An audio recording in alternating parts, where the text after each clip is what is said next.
से लगातार 4 तारीख से लगातार देश भर के विभिन्न राज्यों का भ्रमण हो रहा है। हावड़ा में हावड़ा प्रेस क्लब के द्वारा बैठक हुई और वहाँ हावड़ा प्रेस क्लब के 100% साथियों ने बीएसपीएस की सदस्यता ली। अब हावड़ा के बाद, बंगाल के बाद बिहार के लिए हम लोग यहाँ पहुँचे हैं और हमारे साथ में मगध प्रमंडल के जो प्रभारी हैं अजय कुमार जी, उन्होंने मगध में मगध के सभी जिलों में संगठन को मजबूती के लिए प्रयास किया। काफ़ी दिनों से प्रयासरत भी हैं, मदद भी की गई है। कई पत्रकारों को गया में, खासकर एक जागरण के मंडल जी थे, उनको आवश्यकता पड़ने पर संगठन ने मदद की थी। आर्थिक रूप से भी हम लोग मदद करते आए हैं पत्रकारों के लिए, और पत्रकारों को सब जगह हम लोगों का यही प्रयास है कि पत्रकार संगठित हों और पत्रकारों को जो बिहार में जो सुविधाएं नहीं मिल रही, जो अन्य राज्यों में मिल रही हैं, जैसे खासकर डिजिटल मीडिया के लिए जो मुझे जानकारी मिली है, तो डिजिटल मीडिया के पत्रकारों को बिहार में मान्यता नहीं दी जा रही है।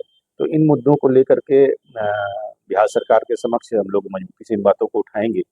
और अभी गया के साथियों ने जैसा कि एक प्रस्ताव लाया है कि बोधगया में एक कार्यक्रम 15 अगस्त के बाद 30 अगस्त तक एक कार्यक्रम एक दिवसीय करेंगे। उसमें दिल्ली से भी कई पत्रकार और राष्ट्रीय कमेटी के कई पत्रकार आएंगे, ताकि उन मुद्दों को सब पत्रकारों के समक्ष रखेंगे।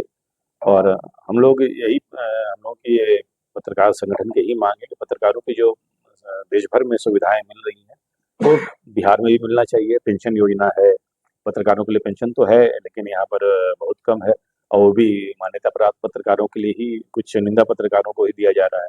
उसी तरह से बीमा है, बिहार सरकार दे रही है, लेकिन वो निःशुल्क नहीं है, उसके लिए भी 3000 या 4000 रुपये राशि जमा करना पड़ता है। तो ये सब मुद्दे हैं जिनको लेकर के सरकार के समक्ष हम लोग बिहार सरकार के समक्ष लगातार आवाज उठाते आए हैं और इस पर मजबूती से संघर्ष करेंगे। साथ ही बिहार में झूठे मुकदमे सबसे ज्यादा पत्रकारों पर हो रहे हैं। छत्तीसगढ़ के बाद ये दूसरा राज्य है जहाँ सबसे अधिक झूठे मुकदमे पत्रकारों पर हुए हैं।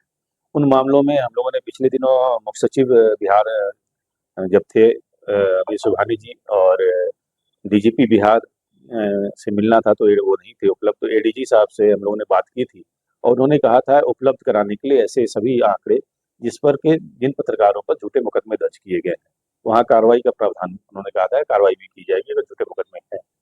खासकर मोतिहारी, गया के भी मामला एक सामने आया है, और जगहों पर मोतिहारी में है, और कुछ मुजफ्फरपुर का मामला सामने आया है।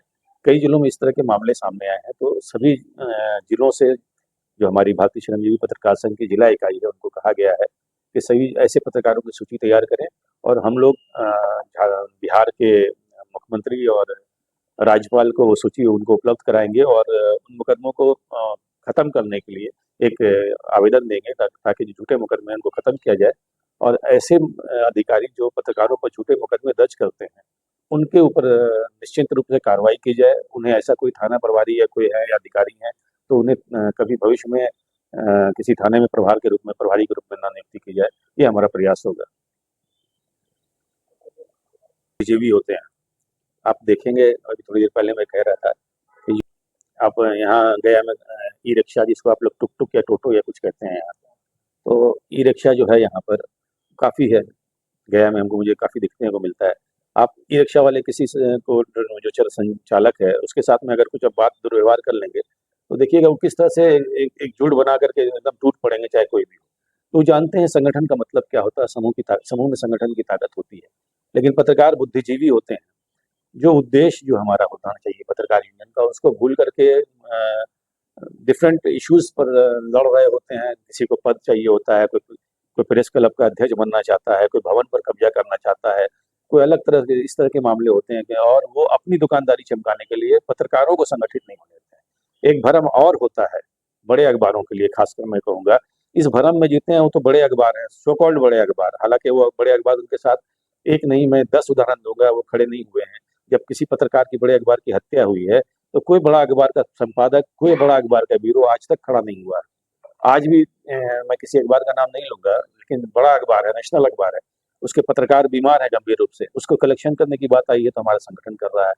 एक बड़े अखबार है, उसके ब्यूरो के ऊपर झूठा मुकदमा दर्ज किया गया, उस अखबार ने लिख के दे दिया है तो मेरे अखबार में नहीं थे। ये बड़े अखबार का मैंने लिख के दिए, मतलब वो उनको एक तरह से फर्जी पत्रकार का प्रमाण दे रहे हैं, हालांकि वो जीवन भर पत्रकारिता किया उस अखबार में, वो लिख रहे हैं मेरे अखबार में नहीं थे। तो ये जो भरम में जीते हैं वो वही बात है, जब मोर नाचता है जब तक उसकी अपने पैर को नजर नहीं पड़ती है।